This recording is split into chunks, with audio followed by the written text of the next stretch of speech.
Bienvenue à tous, vous êtes sur Gigafourmis, la chaîne avec les fourmis les plus balèzes du game. Aujourd'hui, je vous parle de ma colonie de Campotus aeschops, donc c'est encore une jeune colonie de fourmis, ce qu'on appelle une fondation. Et cette espèce, c'est une espèce qui est bien élevée comme une deuxième colonie. Si vous avez déjà une colonie principale qui déboîte, une espèce qui a un gros développement, qui s'arrête jamais, ça peut être cool à côté, comme deuxième espèce, comme deuxième colonie, d'avoir une espèce comme la Campotus aeschops, parce que tout simplement, elles ont un développement assez tranquille. Donc je vous fais le suivi de ma colonie. J'ai trouvé moi-même la reine de cette colonie-là pendant l'été 2023, quasiment en même temps que la Camponotus piceus, je crois qu'on dit. On m'a engueulé dans la dernière vidéo, d'ailleurs je vous l'épingle là si vous voulez la voir. Donc c'est une reine que j'ai trouvée moi-même. Alors je me souviens plus si je l'avais trouvée dans une piscine en train de se noyer comme les piceus, ou si je l'avais trouvée dehors en dessous de petits lampadaires, etc. J'ai un tuto d'ailleurs qui arrive sur comment trouver des reines fourmis. Et donc à l'heure où je tourne cette vidéo, on est en septembre 2024 et la colonie a 20 ouvrières, donc elle a fait une diapose et elle se prépare à la deuxième tout simplement. Leur installation est très simple, elles ont une petite aire de chasse, je pourrais en mettre une aussi grande que je veux, mais pour l'instant j'en laisse une petite. Et elles ont deux tubes à essai, un tube à essai avec réserve d'eau épuisée, donc un tube à essai qui est sec, et un tube à essai qui est humide. Tout simplement pourquoi? Parce que là actuellement elles sont installées dans le tube à essai dans lequel je les ai faites fonder. Donc le tube à essai dans lequel la reine est depuis le début, dans lequel elle a créé sa colonie. Et quand la réserve d'eau est devenue sec, j'ai ajouté un deuxième tube,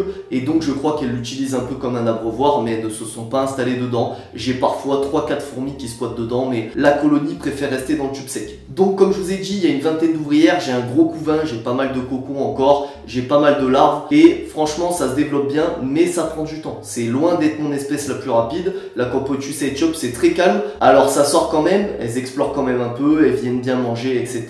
Vous voyez qu'elles ont le cul bien rempli, le castre bien rempli de nourriture, mais c'est assez lent au niveau du développement, hein, ça déboîte pas, ça prend pas mal d'années avant d'avoir une colonie sympathique d'une bonne taille. Après je trouve ça assez simple à élever, je pense que c'est une fourmi que je pourrais conseiller aux débutants. Aux débutants, attention, qui sont patients, parce que ça va prendre du temps, comme je vous ai dit, ça va prendre plusieurs années. Mais si vous êtes un adulte qui a pas mal de patience, etc., qui peut se retenir de ne pas regarder sa fourmilière toutes les 5 minutes, c'est une espèce assez simple à élever. Moi, je l'élève comme mes autres fourmis, donc à température ambiante, avec une réserve d'eau, une aire de chasse. Si j'avais une aire de chasse plus grande, je leur aurais remis un abreuvoir, mais avec le tube à essai, elles n'ont pas besoin. Et je leur donne liquide sucré et insectes. Et comme mes autres fourmis, je les nourris qu'une fois par semaine pour pas trop les embêter tout simplement. Et ça leur suffit, je leur donne des bonnes quantités, ça leur suffit. Alors comme d'hab, vous avez dans la description une playlist qui regroupe toutes les vidéos que j'ai fait sur cette espèce de fourmi. Il faut savoir qu'au tout début de ma chaîne, il y a 2 ans, une des premières reines fourmis que j'ai trouvées, c'était une reine Campotus aeschops, sauf que depuis elle est morte. Mais du coup, j'ai fait quelques vidéos au début de ma chaîne sur cette espèce et je crois que je l'avais tuée avec une erreur, c'est que la reine avait eu un petit problème, elle avait perdu quelques ouvrières, donc je l'avais laissée juste en tube. Et j'avais fait l'erreur de donner du liquide sucré sur le coton d'entrée du tube, ce qui avait fait un bouchon opaque, je pense, qui avait tué tout simplement ma colonie.